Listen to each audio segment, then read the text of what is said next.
Welcome back to episode number 4 of The Walk and Talk, the podcast that enables me to come with you on your dog walk and share my most valuable insights and top training tips from more than a decade spent working as a multi-award-winning dog trainer in the UK. I hope it's sunny where you are on your walk today. As predicted, we had a fabulous week of seriously spring-esque sunshine here, and then lo and behold, it's freezing cold once again, and I'm back in my Oodie at my desk lamenting how excited I got about this full spring. I got far too overexcited after just one day walking my own dogs at the park in a short-sleeved t-shirt, which was absolutely glorious, and now I'm sad again.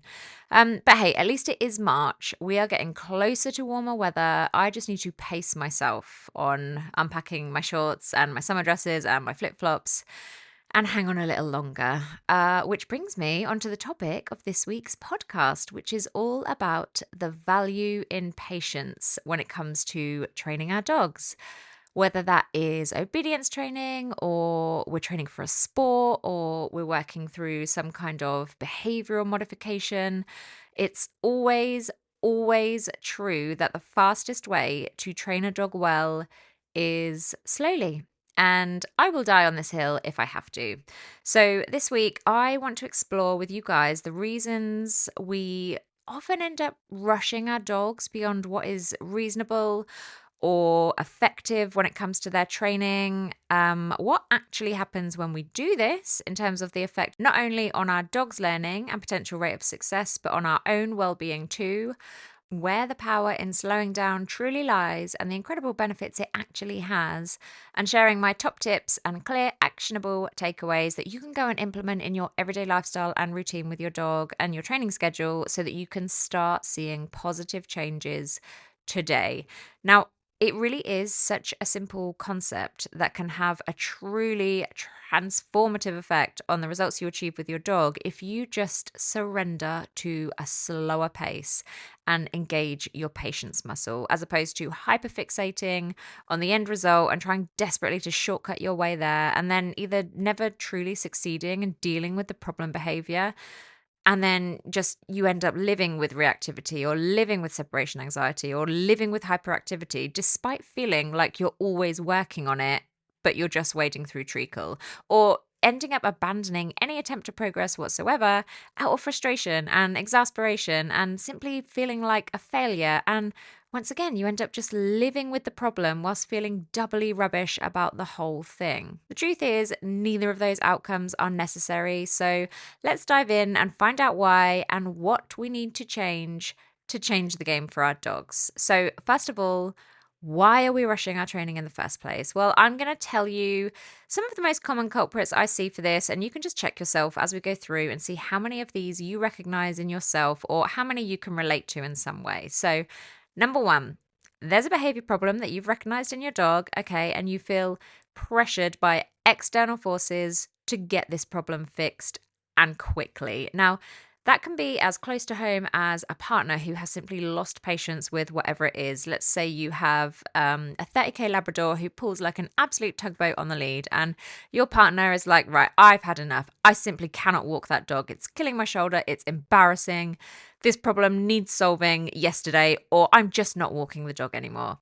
Or it can be as abstract as the content you see on TV or social media, or even just out in the real world, where let's say you have a reactive dog who loses their mind at the mere hint of another dog being nearby, and yet you watch videos of training classes where the dogs are all calm and chilled and neutral around each other, or you see all the dogs happily trotting past each other at the park you go to, or you walk into your local pub and there's 6 dogs snoozing under separate tables, all perfectly chilled, and yet you know you can't bring your dog into that pub and expect the same result. When you see so many examples of the thing you have not managed to achieve seemingly looking so easy and effortless for everyone else, you can feel like the problem must be you, right? You're just not trying hard enough. You're not putting enough effort in.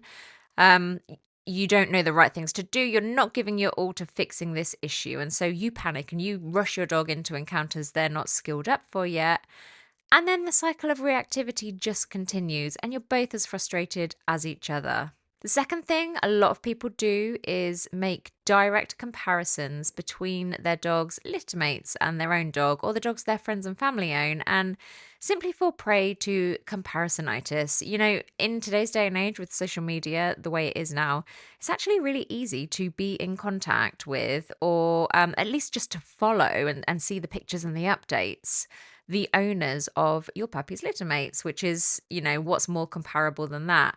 I know I'm in touch with a few of the people who have Albie's litter mates, and yeah, it can be disheartening if you see those litter mates achieving things that for your dog are currently a massive struggle. And then, of course, we have the emotional element that I think comes into play for every dog owner.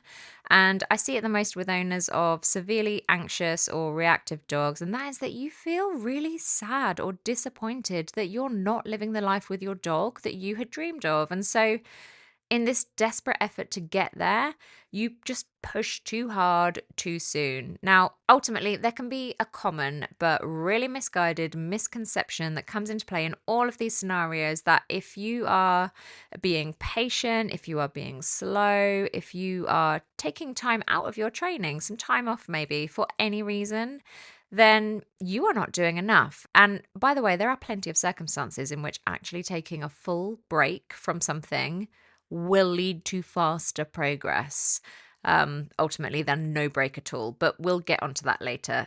So, what does happen when we push too fast with our training? Well, it's really useful to remember some learning fundamentals here. And the main one is that ultimately, dogs simply do not learn under stress.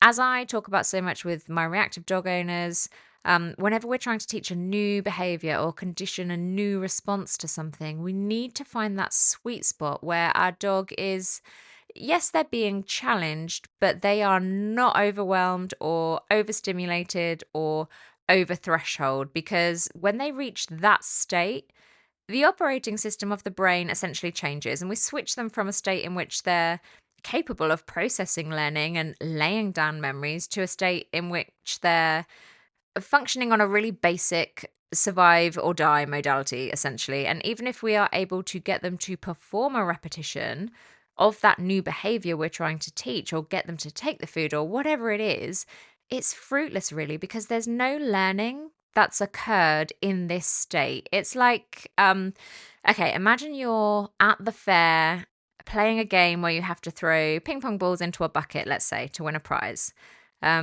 And first of all, you're thinking, well, this fairground is pretty shit and low budget. But you give it a crack anyway, and you throw 10 balls, and 4 of them land in the bucket. If your dog is in a calm, unpressured state, you have banked those 4 balls, those 4 repetitions of the sit stay or the eye contact or the disengagement from the trigger. Those 4 balls are going to contribute to the overall long-term learning of the new behavior you're trying to teach, right? The guy at the fairground is going to give you those 4 points. But if your dog is in a high stress state, even if you get those 4 balls in the bucket, there's a hole in the bucket anyway. So ultimately, you still leave with a score of 0, no learning achieved. So actually, a little more patience and a much slower pace will ultimately gain you more progress than a rushed and potentially stressed approach. A perfect example of this, actually, is a struggle I had with Albie when he was a really young puppy.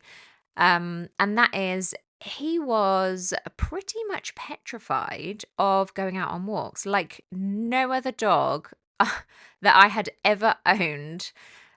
He did not want to leave the house. He'd start showing really high level indicators of stress. He'd vocalize constantly. He would not sniff or take food on a walk. He would just beg to be picked up constantly. You get the idea. So after a couple of short walks like this, once his vaccinations were over and, we'd just introduce him to going out on a lead, we stopped. We slowed right down.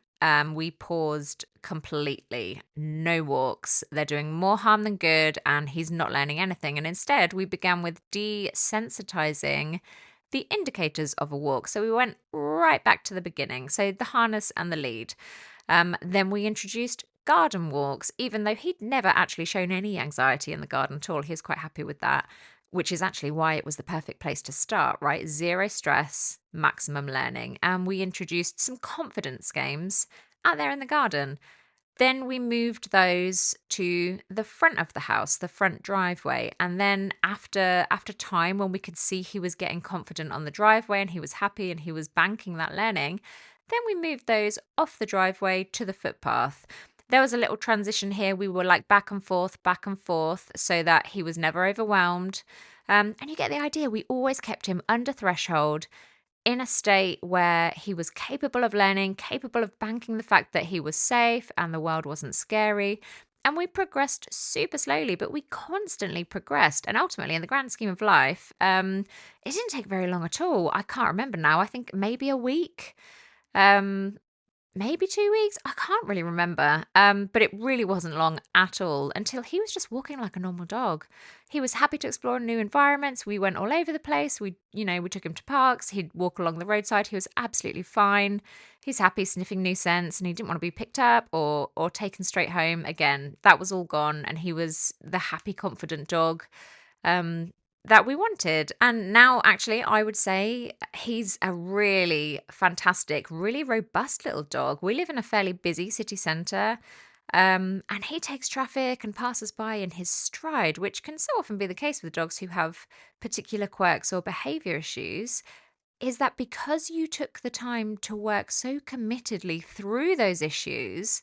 So, because he did so many confidence building games at home and had so many patient and positive exposures that weren't rushed, he's actually received a really high level of education in being a confident dog, if that makes sense. Sometimes it's the owners whose dogs never really present with the big behavior issues in the first place that actually end up going through the entirety of their dog's life with those few quirks and niggles that never really seem to go away because they never were forced to put in that high intensity effort at the beginning because the problem never seemed big enough, right? So if you do have a behaviorally challenging dog and you are currently doing your best to research how to work through those challenges and overcome your dog's issues, take comfort in the fact that in a year's time, or 2 or 3, however long it takes, you will have laid such strong foundations that you'll likely end up with the dog that's better than the average dog. And remember, if there is a particular issue that is your focus right now, I have a range of specifically targeted training packs and programs available at listendogtraining.com that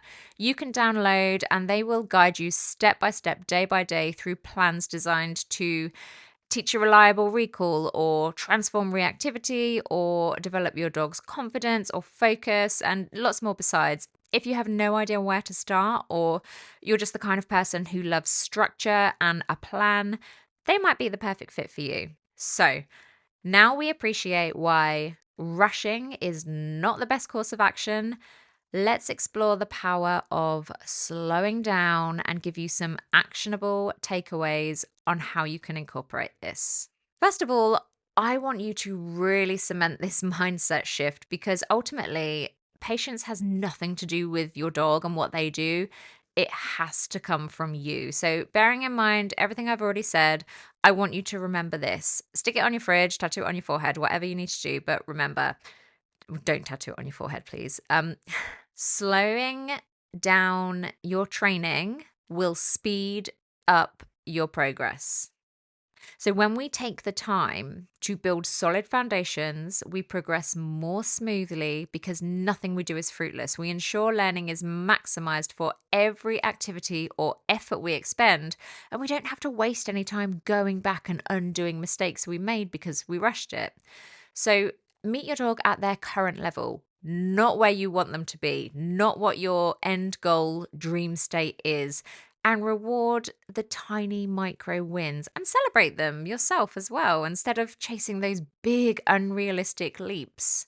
Actually, one of the pages in my weekly dog training planner that's available on my website is a section for picking and celebrating your wins each week because it's so important to remember, especially in the face of a bad day or a tricky moment.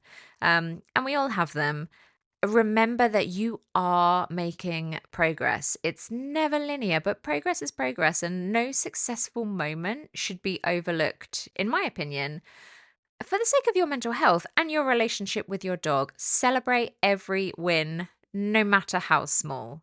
Another section in the planner is goal setting, and I would recommend that whatever you're working on, you make a point of setting yourself micro goals. So, for reactive dog owners, as an example, instead of the big broad goal, my dog will stop barking at other dogs, which ultimately that's your end game. But that's not the goal that you start working on. You start with, my dog will look at a dog from 20 meters away or whatever the distance is for you, and they will disengage. That's your micro goal. That's where you start.